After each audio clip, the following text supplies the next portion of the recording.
भगवान को भोग लगाने के बाद जब आप भोजन ग्रहण करते हैं तो क्या खास होता है उस भोजन में। यदि आप भगवान को भोग लगाते हैं तो यह प्रसंग जरूर सुनिए, और नहीं लगाते तो जरूर ही सुनिए, क्योंकि तब ज्यादा जरूरी है। हरे कृष्ण दोस्तों, मैं हूं अनुज शर्मा।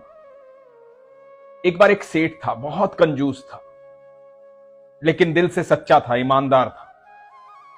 कंजूस बहुत था। तो दुकान से जा रहा था, अपने बेटे को दुकान पर बिठाया और बेटे को कहा कि सुनो, बिना पैसे लिए किसी को कुछ मत देना, मैं काम से जा रहा हूं, जल्दी वापस लौटूंगा। बेटे ने कहा कि ठीक है बाबूजी, आप निश्चिंत रहें।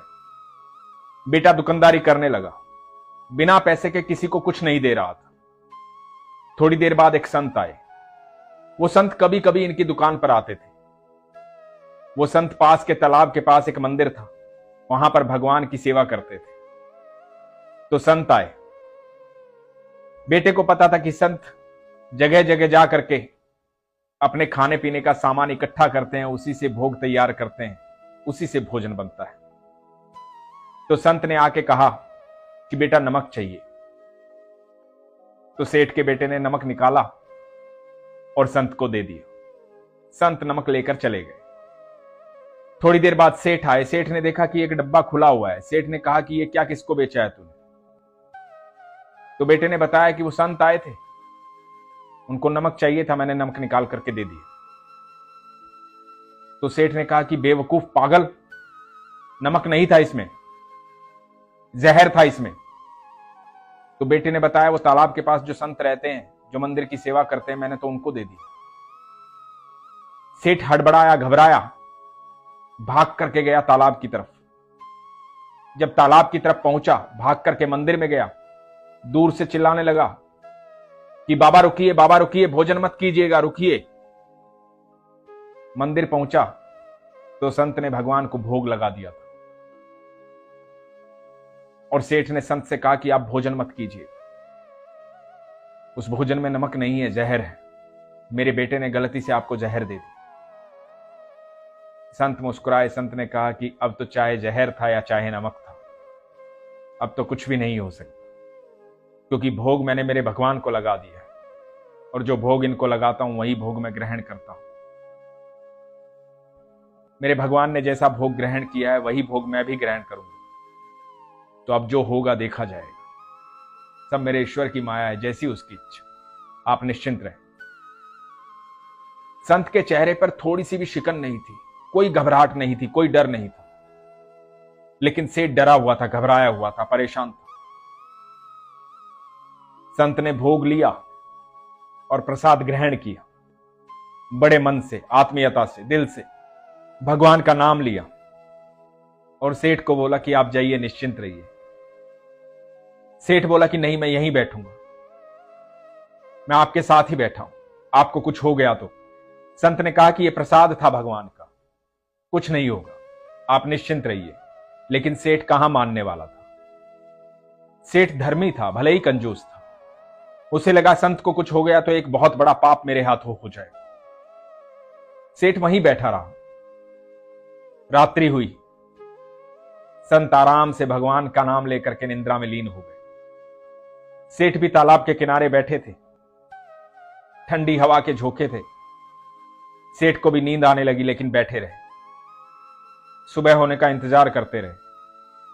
सुबह हुई, घबराए हुए थे, कभी संत ना उठे, लेकिन संत उठ गए। संत उठे और सेठ जी को हरे कृष्ण बोला, राधे राधे बोला और मंदिर की तरफ जाने लगे। सेठ जी ने कहा कि महाराज आप ठीक है ना, बाबा आप ठीक है ना, बिल्कुल आप स्वस्थ है ना, कोई तकलीफ तो नहीं है आपको? संत ने कहा मुझे क्या तकलीफ हो, मेरा तो जो कुछ है मेरा ठाकुर है, मुझे क्या तकलीफ होनी, मैं बिल्कुल ठीक हूं। मैंने तो आपको रात्रि में ही कह दिया था कि आप जाकर के विश्राम करें, आप बेवजह यहां बैठे रहे, आप निश्चिंत रहें, आप जाइए। तो सेठ ने कहा कि ठीक है, मैं भी भगवान के दर्शन कर लेता हूं, फिर जाता हूं। मंदिर के द्वार खोले। जैसे ही मंदिर के द्वार खोले तो उन संत ने देखा, सेठ ने देखा कि भगवान का विग्रह काला पड़ गया था, बिल्कुल काला पड़ गया था।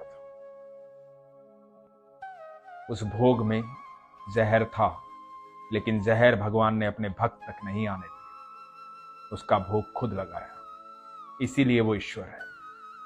हम जब भगवान को भोग लगाते हैं तो भोजन की सारी नकारात्मक ऊर्जा दूर हो जाती है। वो भोजन नहीं रहता, वो प्रसाद हो जाता है, अमृत बन जाता है। अमृत को ग्रहण करना चाहते हैं तो रोज भगवान को भोग लगाएं, ईश्वर को भोग लगाएं। ईश्वर आपसे प्रेम करते हैं। इस दुनिया में, इस ब्रह्मांड में ऐसी कोई भी चीज नहीं है जो ईश्वर के भीतर नहीं है। भगवान श्री कृष्ण कहते हैं सब कुछ मेरे भीतर है, सब कुछ मुझसे ही निकलता है, चाहे वो विष हो चाहे अमृत हो, कुछ भी हो। ईश्वर आपसे बेहद प्रेम करते हैं। आप यकीन मानना, जब आप विश्वास करते हैं तो ईश्वर आपसे 4 कदम आगे चलते हैं ताकि आप सुरक्षित रहें। ईश्वर के स्वर्गदूत आपके पीछे चलते हैं, दाएं बाएं चलते हैं ताकि आप सुरक्षित रहें। आप देखना, जितने भी लोग ईश्वर के करीब हैं, ईश्वर पर विश्वास करते हैं, उनके चेहरे पर अलग ही आभा होती है, अलग ही तेज होता है। उनसे मिलकर आपको आनंद आ जाता है। वो आभा, वो तेज, वो ईश्वर का सुरक्षा घेरा होता है जो उनको चारों तरफ से घेरे रखता है, क्योंकि वो ईश्वर से प्रेम करते हैं। ईश्वर उनसे बेहद प्रेम करते हैं। ईश्वर हम सबसे प्रेम करते हैं। वो सुरक्षा चक्र पाना चाहते हैं, वो अमृत पाना चाहते हैं, तो ईश्वर से प्रेम कीजिए। आज के बाद पहले भगवान को भोग लगाइए, ईश्वर को भोग लगाइए, उसके बाद अमृत ग्रहण कीजिए।